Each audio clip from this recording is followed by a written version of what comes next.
मेरे शिक्षक। 7 साल के लिए कोई बच्चा मेरी निगरानी में रह जाए, फिर भगवान हो या शैतान, कोई उसे बदल नहीं सकता। मेरे शिक्षक।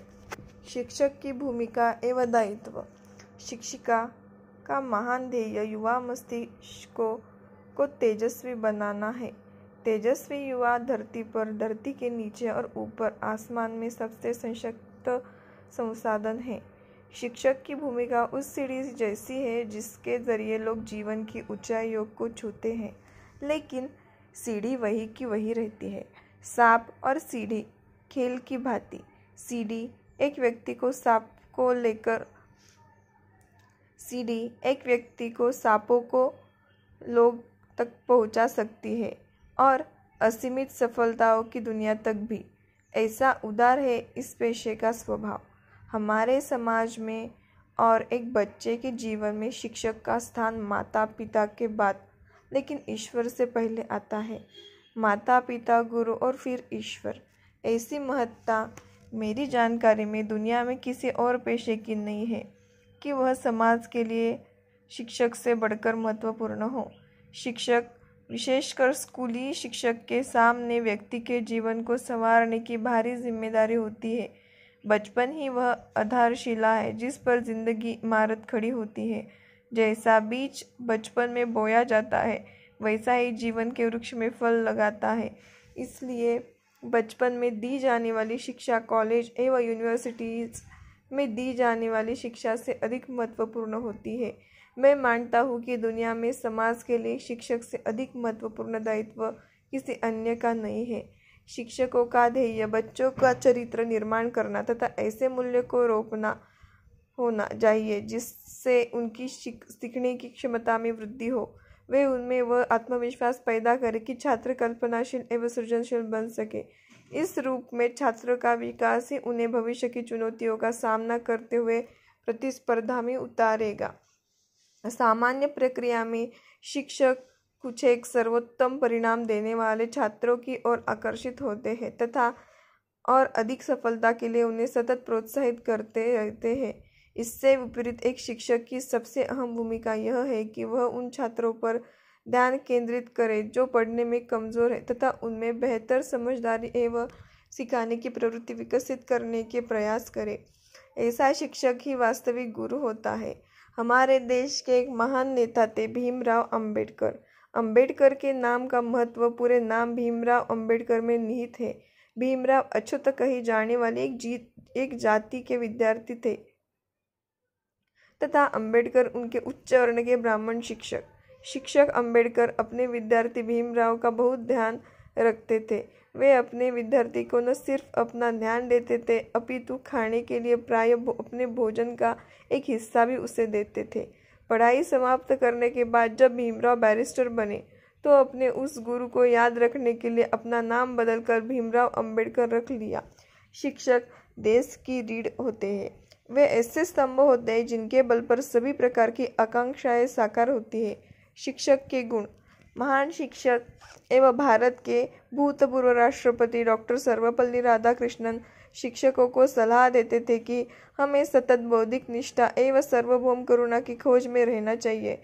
ये 2 गुण किसके सच्चे शिक्षक की पहचान है। एक शिक्षक में अपने पेशे के प्रति प्रतिबद्धता होनी चाहिए। उसे शिक्षण एवं बच्चों से प्रेम होना चाहिए।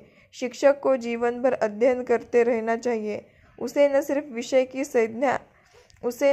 विषय की सैद्धांतिक एवं व्यावहारिक बातें पढ़ानी चाहिए, बल्कि छात्रों में हमारी महान सभ्यता की विरासत एवं सामाजिक मूल्यों की जमीन भी तैयार करनी चाहिए।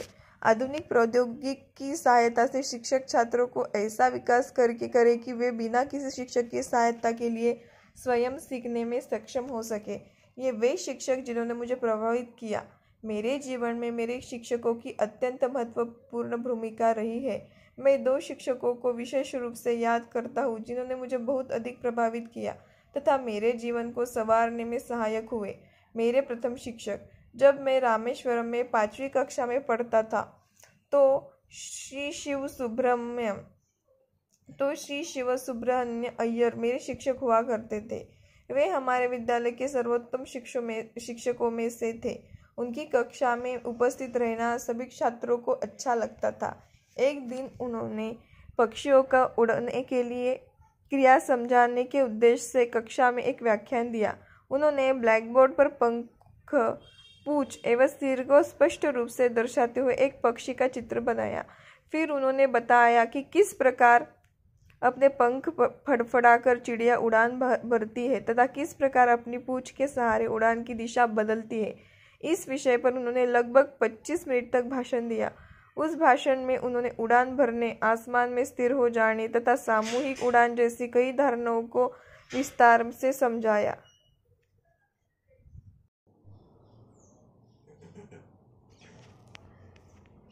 ज्ञान प्राप्त करने के लिए चिंतन एवं कल्पना की स्वतंत्रता आवश्यक है और शिक्षक को इसके लिए उपयुक्त माहौल का निर्माण करना चाहिए। कक्षा के अंत में उन्होंने छात्रों से पूछा कि उन्होंने जो पढ़ाया उसे छात्र समझ पाए या नहीं। मैंने कहा कि मैं नहीं समझ पाया। यही बात कई अन्य छात्रों ने भी दोहराई।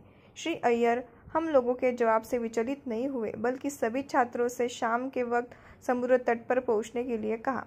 उस शाम रामेश्वरम के समुद्र तट पर पूरी कक्षा के छात्र जमा हुए थे। बालू के टीलों से समुद्र की लहरों की टकराहट का हमने भरपूर लुत्फ उठाया। हमारे शिक्षक अय्यर जी ने हमें 10 अथवा 20 के समूह में उड़ते हुए समुद्र पक्षी दिखाए। उन्हें देखकर हम लोग अत्यंत चकित हुए। उन उड़ते पक्षियों की ओर इशारा करते हुए उन्होंने हमसे कहा कि हम उनकी उड़ान पर गौर करें और देखें कि उड़ते समय वे कैसे नजर आते हैं, किस प्रकार अपने पंखों को फड़फड़ाते हैं। उन्होंने इस बात पर भी जोर दिया कि हमें उन पक्षियों की पूंछ को ध्यानपूर्वक देखना चाहिए और लक्ष्य करना चाहिए कि अपनी इच्छित दिशा में मुड़ने के लिए वे अपनी पूंछ का उपयोग किस तरह से करते हैं। एक अच्छा शिक्षक यथातथ्य योजना बनाकर स्वयं को तथा अपने छात्र को ध्यान प्राप्ति के लिए तैयार करता है। इसके बाद उन्होंने एक प्रश्न पूछा, पक्षी के शरीर में इंजन कहाँ है और उस इंजन को शक्ति का बल कहाँ से मिलता है। उन्होंने समझाया कि पक्षी को शक्ति उससे अपने जीवन एवं उड़ान भरने की प्रेरणा से मिलती है। ये सभी बातें उन्होंने हमें वास्तविक जीवन की घटनाओं के उदाहरण देकर समझाई। श्री अय्यर एक महान शिक्षक थे। वे हमें प्रकृति में उपलब्ध वास्तविक उदाहरणों के आधार पर सैद्धांतिक विषय का ज्ञान देते थे। इसे कहते हैं सच्चा अध्यापन। मेरे लिए यह घटना सिर्फ पक्षी की उड़ान क्रिया समझने तक सीमित नहीं रही। पक्षी की उड़ान के पाठ ने मेरे दिल में एक खास भावना जगा दी। मैंने सोचा कि भविष्य में मेरे अध्ययन का क्रम उड़ान एवं उड़ान प्रणाली से संबंधित रहेगा। श्री अय्यर के अध्यापन एवं समुद्र किनारे की उस घटना से भविष्य में मुझे अपना पेशा चुनने में मदद की। एक दिन कक्षाएं समाप्त होने के बाद शाम को मैंने अपने शिक्षक से पूछा कि किस प्रकार उड़ान प्रणाली से संबंधित अध्ययन जारी रखने के लिए आगे पढ़ाई की जाए। उन्होंने मुझे तसल्ली से समझाया कि पहले मैं अपनी 8वीं की पढ़ाई पूरी करूं, फिर हाई स्कूल करूं, उसके बाद उड़ान प्रणाली की शिक्षा प्राप्त करने के लिए किसी इंजीनियरिंग कॉलेज में दाखिला लूं। उन्होंने कहा कि यदि मैं अपनी पूरी पढ़ाई अच्छी तरह कर ले गया तो उड़ान विज्ञान के क्षेत्र में कुछ करने में सक्षम हो सकूंगा। उनकी सलाह पर चलते हुए जब मैंने कॉलेज में दाखिला लिया तो वहाँ भौतिकी का अध्ययन किया और मद्रास इंस्टीट्यूट ऑफ टेक्नोलॉजी में मैंने एरोनॉटिक्स इंजीनियरिंग विषय चुना। पक्षी के उड़ान के प्रदर्शन और शिक्षक महोदय की इस सलाह ने मेरे जीवन को एक लक्ष्य दिया। इससे मेरे जीवन में एक नया मोड़ आया और संयोग से इससे मेरा पेशा तय हुआ। एक रॉकेट इंजीनियर, एरोस्पेस इंजीनियर तथा प्रौद्योगिक वेत्ता के रूप में मेरा जीवन रूपांतरित हो गया। मेरे द्वितीय शिक्षक एरोस्पेस इंजीनियर के रूप में मैंने रक्षा मंत्रालय दिल्ली में कार्य किया। इसके बाद मैंने डिफेंस डेवलपमेंट एस्टैब्लिशमेंट बेंगलोर में कार्यभार संभाला। वहाँ अपने निदेशक की सलाह पर मैंने होवरक्राफ्ट के विकास की परियोजना चुनी। होवरक्राफ्ट डिजाइन के लिए घूर्णन बल को संतुलित करने वाले सुचारू प्रवाह हेतु नालीयुक्त प्रति घूर्णन नोदक, डक्टेड कंट्रा रोटेटिंग प्रोपेलर के विकास की आवश्यकता थी। मैं प्रचलित नोदक प्रोपेलर को डिजाइन करना तो जानता था, किंतु प्रति घूर्णन नोदक को कैसे डिजाइन किया जाए यही नहीं जानता था। कुछ एक मित्रों ने सलाह दी कि मैं भारतीय विज्ञान संस्थान के प्रोफेसर सतीश धवन से मिलूं, जो अपने एरोनॉटिकल अनुसंधान के लिए सुविख्यात थे। अपने निदेशक डॉक्टर मेदी रत्ता से अनुमति लेकर मैं प्रोफेसर सतीश धवन से मिलने गया। वे अपने छोटे से कमरे में बैठे हुए थे। कमरा किताबों से भरा था तथा एक दीवार पर एक ब्लैक बोर्ड लगा था। प्रोफेसर धवन ने पूछा कि क्या समस्या है जिस पर मैंने उनसे चर्चा करना चाहता हूँ। मैंने अपने परियोजना कार्य की आवश्यकता का उल्लेख किया। वे मुझे उक्त विषय पढ़ाने के लिए तैयार हो गए, बशर्ते 6 सप्ताह तक प्रत्येक शनिवार को दोपहर बाद 2 से 3 बजे तक भारतीय विज्ञान संस्थान की उनकी कक्षा में उपस्थित रहूं। विधिवत कक्षा शुरू होने से पहले उन्होंने मेरे लिए संदर्भ सामग्री व पुस्तकों की एक सूची तैयार की ताकि उस सब का अध्ययन मैं पहले से कर रखूं। मैंने इसे ज्ञानार्जन का एक बहुत बड़ा अवसर माना तथा प्रोफेसर धवन की कक्षा में नियमित रूप से जाना प्रारंभ कर दिया। हर बार कक्षा शुरू होने से पहले वे विषय संबंधी मेरी समझ को परखने के लिए मुझसे जटिल प्रश्न पूछा करते थे। मैंने पहली बार यह महसूस किया कि किस प्रकार एक अच्छा शिक्षक सफलतापूर्वक यथातथ्य योजना बनाकर खुद को पढ़ाने तथा अपने छात्रों को ज्ञान प्राप्ति के लिए तैयार करता है। यह क्रम अगले 6 सप्ताह तक चलता रहा और मैं प्रति घूर्णन नोदक की रूपरेखा तैयार करने की समन्वित अवधारणा को समझ गया। तब प्रोफेसर धवन ने मुझे एक निर्धारित वर्कक्राफ्ट संरचना के लिए प्रति घूर्णन नोदक की रूपरेखा तैयार करने को कहा। उस समय मैंने महसूस किया कि प्रोफेसर सतीश धवन न सिर्फ एक महान शिक्षक थे अपितु एरोनॉटिकल प्रणालियों के एक अद्भुत डेवलपमेंट इंजीनियर भी थे। रूपरेखा पूरी करने के बाद प्रोफेसर धवन ने उसकी समीक्षा की। इसके बाद हम नोदक बनाने के लिए तैयार थे और इसके लिए एक विशेष सामग्री की आवश्यकता थी। चूंकि यह सामग्री बाजार में सहज उपलब्ध नहीं थी, अतएव प्रोफेसर धवन ने उसके लिए हिंदुस्तान एरोनॉटिकल लिमिटेड के अध्यक्ष से बात की और उनकी सहायता से हम उक्त सामग्री हासिल कर पाए। इस प्रकार बहुस्तरीय सैंडविच संरचना एवं असेंबली का उपयोग करते हुए मैंने नोदक का निर्माण किया। टेस्ट ट्रायल के दौरान कुछ समस्याएं उत्पन्न हुई, लेकिन जब भी आवश्यकता होती प्रोफेसर धवन परीक्षण देखने आ जाते और समस्या का समाधान ढूंढने में सहायता करते। बाधा रहित परीक्षण अवस्था तक पहुंचने के बाद प्रति घूर्णन नोदक का लगातार 50 घंटे तक परीक्षण किया गया। प्रोफेसर धवन स्वयं वह परीक्षण देखते रहते और इसके बाद उन्होंने मुझे बधाई दी। वह दिन मेरे लिए एक महान दिन था जब मैंने देखा कि हमारे द्वारा डिजाइन किया गया प्रति घूर्णन नोदक मशीन की आवश्यकताएं पूरी कर रहा है। यह पहली रूपरेखा थी जो हमने विकसित की। इससे मेरा आत्मविश्वास बढ़ा तथा बाद में अपने पेशे के दौरान कई जटिल एरोस्पेस प्रणाली की रूपरेखा मैंने विकसित की।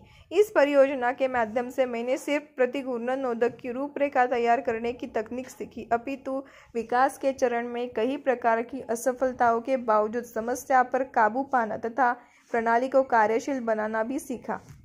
इन दोनों शिक्षकों से मैंने जीवन में 2 महत्वपूर्ण बातें सीखी। पहली यह कि शिक्षक रोल मॉडल होता है। वह न सिर्फ हमें ज्ञान देता है अपितु हमारे जीवन को संवारते समय उसके मन में महान सपने एवं उद्देश्य होते हैं।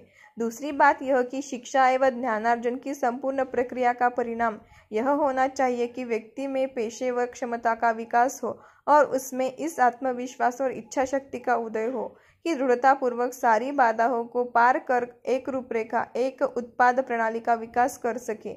माता पिता एवं शिक्षकों को यह समझना चाहिए कि इस संसार में हम में से प्रत्येक व्यक्ति मानव इतिहास में एक पृष्ठ का निर्माण करता है, चाहे किसी भी हैसियत का वह हो। मैं महसूस करता हूँ कि मानव इतिहास में मेरा अनुभव नन्हे बिंदु के समान है, किंतु इस बिंदु में जीवन है, इसमें प्रकाश है। इसके विपरीत एक शिक्षक की जीवन कई दीपों को प्रज्वलित करता है। शिक्षक आपको भविष्य के लिए तैयार करता है। सेंट जोसेफ कॉलेज त्रिचिलापल्ली में युवा छात्र के रूप में मुझे एक अनुपम दिव्य व्यक्तित्व के दर्शन का सौभाग्य प्राप्त हुआ। वे प्रत्येक दिन सुबह कॉलेज कैंपस से होते हुए बीएससी तथा एमए के छात्रों को गणित पढ़ाने के लिए जाते थे। युवा छात्र उनको सम्मान की भावना से देखते थे। उनका व्यक्तित्व विद्वत्ता एवं संस्कृति को सर्वश्रेष्ठ प्रतीक था। जब वे चलते थे तो लगता था जैसे उनके चारों तरफ ध्यान का प्रकाश फैला हुआ हो। यह महान हस्ती गणित के प्रसिद्ध शिक्षक प्रोफेसर तोताद्री अयंगार थे। शिक्षकों का महान ध्येय युवा मस्तिष्क को तेजस्वी बनाना है। उस समय कैलकुशल श्रीनिवासन मेरे गणित शिक्षक थे। वे प्रोफेसर तोताद्री अयंगार का उल्लेख अत्यंत सम्मान के साथ करते थे। उन दिनों वे और प्रोफेसर तोताद्री अयंगार प्रथम वर्ष के छात्रों की कक्षाएं लेते थे। मुझे प्रोफेसर अयंगार की आधुनिक बीजगणित, सांख्यिकी आदि विषयों की कक्षा में बैठने का अवसर मिला था और एक बार मैंने सुना कि वे कॉम्प्लेक्स वेरिएबल्स पढ़ा रहे हैं। कैलकुशल श्रीनिवासन अपनी कक्षा के 10 मेधावी छात्रों को सेंट जोसेफ कॉलेज के गणित क्लब के लिए चुनते थे, जहां वो प्रोफेसर तोताद्री अयंगार व्याख्यान दिया करते थे। सन 1952 में दिए गए उनके एक व्याख्यान को मैं अभी भी याद करता हूँ, जिसमें उन्होंने 4 महान गणित तज्ञ एवं खगोलवेत्ताओं आर्यभट्ट, भास्कर, ब्रह्मगुप्त और रामानुजम की उपलब्धियां से हमें परिचित कराया था। वह व्याख्यान मेरे कानों में अभी भी गूंज रहा है। ऐसी प्रेरक विद्वत्ता एवं व्याख्यान मेरी शिक्षा में के आधार बने।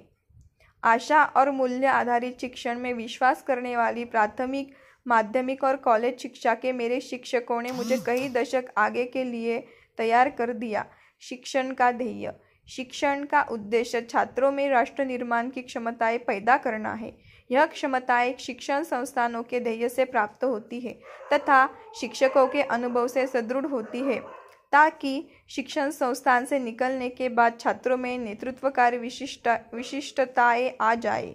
देश के सर्वाधिक मेधावी व्यक्तियों को शिक्षक बनना चाहिए। मेरे मानस में एक चित्र उभरता है कि प्रत्येक शिक्षण संस्थान के परिसर से सैकड़ों हजारों प्रबुद्ध छात्र शिक्षा प्राप्त कर बाहर आ रहे हैं तथा विश्व शांति एवं समृद्धि की दिशा में अग्रसर देश और दुनिया को संपन्न बना रहे हैं। एक कथन है, यदि आप निष्ठावान हैं तो और कोई चीज अर्थ नहीं रखती। यदि आप निष्ठावान नहीं हैं तो किसी भी दूसरी चीज का कोई अर्थ नहीं है। इस कथन से एक समीक्षात्मक संदेश मिलता है। यदि समाज में 1 लाख योग्य, चरित्रवान एवं निष्ठावान छात्र हो जाए तो वर्तमान कमजोर समाज को प्रत्येक 5 वर्ष में एक बड़ा सुखद झटका दिया जा सकता है और यह कार्य शिक्षक, जो कि गुरु है, प्रेरणा स्रोत है, वही कर सकते हैं। अध्ययन एवं अध्ययन का दोहरा दायित्व। अध्ययन के लिए चिंतन एवं कल्पना की स्वतंत्रता आवश्यक है। यह शिक्षक एवं शिक्षा प्रणाली के द्वारा ही संभव है। शिक्षकों को चुनौतीपूर्ण प्रश्न पूछने चाहिए तथा छात्रों को उनके बारे में सोचने एवं उचित उत्तर के साथ सामने आने की अनुमति देनी चाहिए। शिक्षकों को भी छात्रों द्वारा पूछे गए प्रश्नों के उत्तर ढूंढने चाहिए अथवा कम से कम छात्रों को वो ऐसी दृष्टि तो प्रदान ही करे जिससे छात्र स्वयं उत्तर ढूंढ सके। वस्तुतः शिक्षक को एक आजीवन स्वायत्त शिक्षार्थी का निर्माण करना है, जो एक प्रबुद्ध नागरिक के रूप में विकसित होगा। विगत 5 वर्षों के दौरान देश के सभी भागों के 10 लाख से अधिक छात्र से मैं मिल चुका हूँ, विशेषकर 10 से 17 वर्ष की आयु वर्ग में, और मेरी कोशिश रहती है कि मैं कम से कम उनमें 10-15 प्रश्नों के उत्तर दूँ। इसके साथ साथ मैं अपने वेबसाइट के माध्यम से भारत एवं विदेश के छात्रों के हजारों प्रश्नों के उत्तर दे चुका हूँ। मैं इन विशिष्ट जिज्ञासु युवाओं के विषय में खास करके शिक्षकों को बताना चाहता हूँ, ताकि वे हमारे विद्यार्थियों की अपेक्षाएं, आकांक्षाएं, बौद्धिक सजगता एवं सपनों को समझ सके। कर्नाटक राज्य विज्ञान परिषद के रजत जयंती समारोह में बेंगलोर के 12 विभिन्न विद्यालयों से आए छात्रों ने विज्ञान संबंधी कुछ एक दिलचस्प प्रश्न पूछे। प्रार्थना स्कूल की 9वीं कक्षा के मास्टर प्रज्वल पी आचार्य ने पूछा, समय और सर्वव्यापी गुरुत्वाकर्षण के बीच क्या संबंध है। मैंने इसे बहुत अच्छे प्रश्न की प्रशंसा की और उसे बताया कि समय, अंतरिक्ष एवं सर्वव्यापी गुरुत्वाकर्षण की अवधारणा बड़ी दिलचस्प है तथा इसने अत्यंत मेधावी व्यक्तियों की अपनी ओर आकर्षित किया है। मैंने कहा, अपने द्रव्यमान के कारण विशाल कणों के बीच जो खिंचाव होता है, उसमें लगने वाले बल को गुरुत्वाकर्षण कहते हैं। किसी वस्तु का भार उसके द्रव्यमान तथा गुरुत्वाकर्षण क्षेत्र में उसकी स्थिति से निर्धारित होता है। गुरुत्व के लक्षणों के विषय में पर्याप्त जानकारी मिल चुकी है, फिर भी गुरुत्वाकर्षण बल का प्रमुख कारण एक प्रश्न भी बना हुआ है। सामान्य सापेक्षता गुरुत्वाकर्षण का अब तक का सबसे सफल सिद्धांत है। यह दर्शाता है कि द्रव्यमान एवं ऊर्जा की वक्र रेखा और अंतरिक्ष समय जिस परिघटना को जन्म देते उसे गुरुत्व कहते हैं। शिक्षक की भूमिका उस सीढ़ी से जैसी है जिसके द्वारा लोग जीवन की ऊंचाई को छूते हैं, लेकिन सीढ़ी वही रहती है। अगला प्रश्न अथेला पब्लिक स्कूल की 10वीं कक्षा के छात्र मास्टर भरत चौधरी ने पूछा। प्रश्न था, हम लोग अंतरिक्ष की तुलना में समुद्र के रहस्यों की अधिक खोज क्यों नहीं करते? मैंने उसे बताया कि समुद्र की सीमा पृथ्वी के आकार में सीमित है, किंतु अंतरिक्ष अनंत है। समुद्र की गहराइयों की तुलना में अंतरिक्ष की ऊंचाइयों तक पहुंचना आसान है। समुद्र की गहराइयों में पहुंचने की दिक्कतों के बावजूद हम लोग इसमें खोज कर रहे हैं और इसके अनेक लाभ भी प्राप्त हो रहे हैं। समुद्र की गहराइयों में से कई प्रकार के ज्ञान भंडार, समुद्र जीवन के विभिन्न दिलचस्प रूप तथा विविध प्राकृतिक संसाधन लगातार खोजे जा रहे हैं। एक छात्र ने मुझे पूछा, एक वैज्ञानिक तथा एक दार्शनिक में क्या अंतर है? मैंने कहा कि दार्शनिक एवं वैज्ञानिक दोनों की चिंतन प्रक्रिया समान है। वैज्ञानिक सिद्धांत के विषय में इस तरह सोचता है कि उसमें प्रमाण देकर सिद्ध किया जा सके, जबकि एक दार्शनिक धर्मशास्त्रीय दार्शनिक एवं आध्यात्मिक विचारों के विषय में सोचता है जिसके प्रमाण समाज की गतिशीलता में निहित है। विज्ञान के परिणाम अंततः प्रौद्योगिक के रूप में सामने आते हैं और उससे समाज का हित होता है। दर्शन शास्त्र समाज की गतिशीलता का पथ प्रशस्त करता है। शिक्षकों की छात्रों के ऐसे प्रश्नों का स्वागत करना चाहिए, खासकर 14 से 17 वर्ष की उम्र के बीच युवा मस्तिष्कों के विभिन्न विषयों के सौंदर्य, चुनौतियों एवं आनंद से परिचित करना बहुत महत्वपूर्ण है। यही वह समय है जब छात्र निर्णय लेते हैं कि विज्ञान, इंजीनियरिंग, चिकित्सा, कानून अथवा मानविक में से किसे अपने उच्च अध्ययन के लिए चुने। श्रेष्ठ मन मस्तिष्क वालों को ही शिक्षक बनना चाहिए। शिक्षक होने के नाते मैं कह सकता हूँ कि शिक्षक किसी भी देश की रीढ़ होते हैं। वे ऐसे स्तंभ होते हैं जिन पर देश की आकांक्षाएं टिकी रहती है तथा साकार होती है। रचनात्मक शिक्षा प्रक्रिया, स्कूल के परिवेश तथा इस सबसे भी बढ़कर छात्रों के मस्तिष्क को प्रबुद्ध बनाने के लिए शिक्षकों की क्षमता का परिणाम होती है। शिक्षक समुदाय ही वस्तुतः प्रबुद्ध नागरिकों का निर्माता है। महान शिक्षावादी डॉक्टर सर्वपल्ली राधाकृष्णन के अनुसार देश के श्रेष्ठ मन मस्तिष्क वाले व्यक्तियों को ही शिक्षक बनाना चाहिए। एक शिक्षक का जीवन कई दीपों को प्रज्वलित करता है। हमारे प्राथमिक एवं माध्यमिक विद्यालयों में लगभग 50 लाख शिक्षक कार्यरत हैं। इनमें से अधिकांश देश के विभिन्न भागों में फैले 6 लाख गांवों में शिक्षण कार्य करते हैं। गांव में स्कूल संबंधी सुविधाएं प्रदान करना ही पर्याप्त नहीं, बल्कि वहां पढ़ाई लिखाई का समन्वित वातावरण सुलभ करना भी जरूरी है। साथ ही सभी परिवारों के लिए एक ऐसा आर्थिक वातावरण भी जरूरी है ताकि शिक्षकों एवं छात्रों दोनों में ही गांवों में रहना का आकर्षण बना रहे। शिक्षकों में एक अस्वाभाविक प्रवृत्ति अपना स्थानांतरण शहरी क्षेत्रों में करवाने की देखी जाती है। उन्हें लगता है कि बड़े शहरों में ही अपने बच्चों को ठीक से पढ़ा लिखा सकेंगे। वे यह भी महसूस करते हैं कि शहरी क्षेत्रों में उपलब्ध सुविधा के बीच ही वे अपने ध्यान की वृद्धि कर सकते हैं। सरकार को इस समस्या की ओर अविलंब ध्यान देने की आवश्यकता है। इस हेतु एक व्यापक कार्यक्रम बनाया जाना चाहिए ताकि गांवों में नियुक्त इन शिक्षकों के जीवन को आरामदायी एवं आकर्षक बनाया जा सके। ऐसा ग्रामीण क्षेत्रों में शहरी सुविधाएं प्रदान करने किया जा सकता है। इसके लिए भौतिक, इलेक्ट्रॉनिक तथा ज्ञान संबद्धता का प्रसार करना होगा ताकि गाँवों में आर्थिक समृद्धि हो। प्रौद्योगिक आधारित अध्यापन, शहरी एवं ग्रामीण दोनों क्षेत्रों के हमारे स्कूल अनुभवी शिक्षकों की कमी की समस्या से जूझ रहे हैं, क्योंकि प्रति व्यक्ति शिक्षक की उपलब्धता अत्यंत कम है। कक्षाओं में औसतन 40 से 60 तक छात्र रहते हैं, जबकि उनके बीच सिर्फ एक शिक्षक होता है। उस एक शिक्षक के लिए यह असंभव है कि 40 मिनट तक की अवधि में सभी छात्रों पर बराबर ध्यान दे सके। इससे गुणवत्ता पर असर पड़ता है तथा उर्वर मस्तिष्क वाले छात्रों की पहचान नहीं हो पाती। कभी कभी तो छात्र स्कूल ही छोड़ देते हैं। इस समस्या के समाधान में प्रौद्योगिक मददगार हो सकती है। प्रौद्योगिकी उपकरणों एवं स्तरीय शिक्षकों के मेल से इस अंतर का समाप्त किया जा सकता है, जिससे पढ़ाई में छात्रों की रुचि जगाई एवं कायम रखी जा सकेगी। इसके लिए मेरी एक परिकल्पना है कि प्रत्येक राज्य प्राथमिक एवं माध्यमिक विद्यालयों में श्रेष्ठ शिक्षकों की पहचान करे, उचित सॉफ्टवेयर एवं ब्रांडविड्थ प्रदान कर टेली एजुकेशन में इन शिक्षकों को उपयोग करते हुए 40 से 60 छात्र तक वाली एक कक्षा के स्थान पर कई अलग अलग कमरों में बैठे एक ही कक्षा के हजारों छात्रों तक इस सुविधा का प्रसार किया जा सकता है। एक शिक्षक को सतत बौद्धिक निष्ठा द्वारा सार्वजनिक हित की खोज में रहना चाहिए। वास्तविक शिक्षण के संदर्भ में सक्रिय सामूहिक शिक्षण तथा मूल्यांकन में कंप्यूटर एक अमूल्य उपकरण है, जहाँ बेसिक वर्ड प्रोसेसिंग प्रोग्राम छात्रों को स्वतंत्र रूप से विचार एवं मत व्यक्त करने में मददगार होते हैं। वहीं ईमेल साथियों के साथ विचार विनिमय तथा सामूहिक संपादन का अवसर प्रदान करता है। उच्च स्तरीय इंटरैक्टिव मल्टीमीडिया पैकेज सच्ची जिज्ञासा आधारित शिक्षा की सुविधा प्रदान करते हैं, जहाँ छात्र कक्षा आधारित कई परियोजनाओं में समाधान खोज सकते हैं तथा उनका प्रदर्शन कर सकते हैं। किंतु इस सुझाव का आशय यह नहीं है कि शिक्षकों के स्थान पर कंप्यूटर से काम लिया जाए।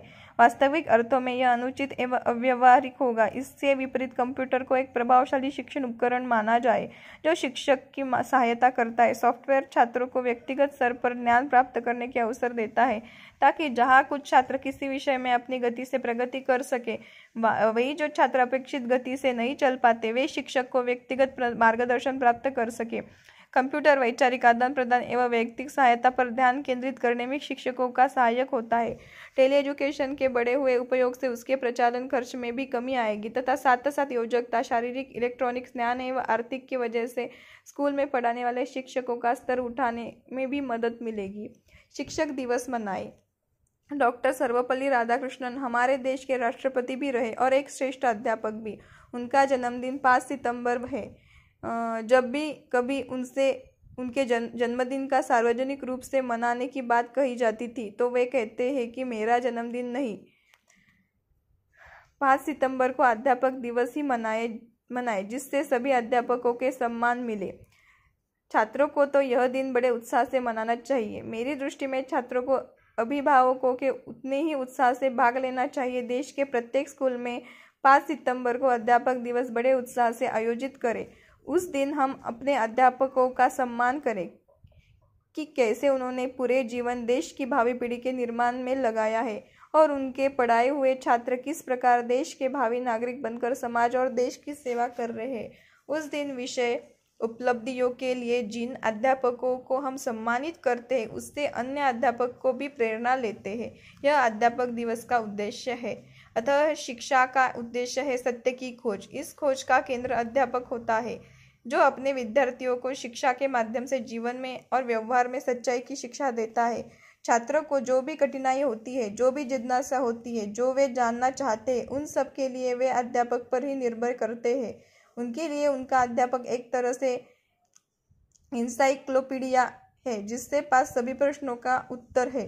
यदि शिक्षक के मार्गदर्शन में प्रत्येक व्यक्ति शिक्षा को उसके वास्तविक अर्थ में ग्रहण कर मानवीय गतिविधि के प्रत्येक क्षेत्र में उसका प्रसार करता है, तो मौजूदा 21वीं सदी में दुनिया काफ़ी सुंदर हो जाएगी। भाग समाप्त।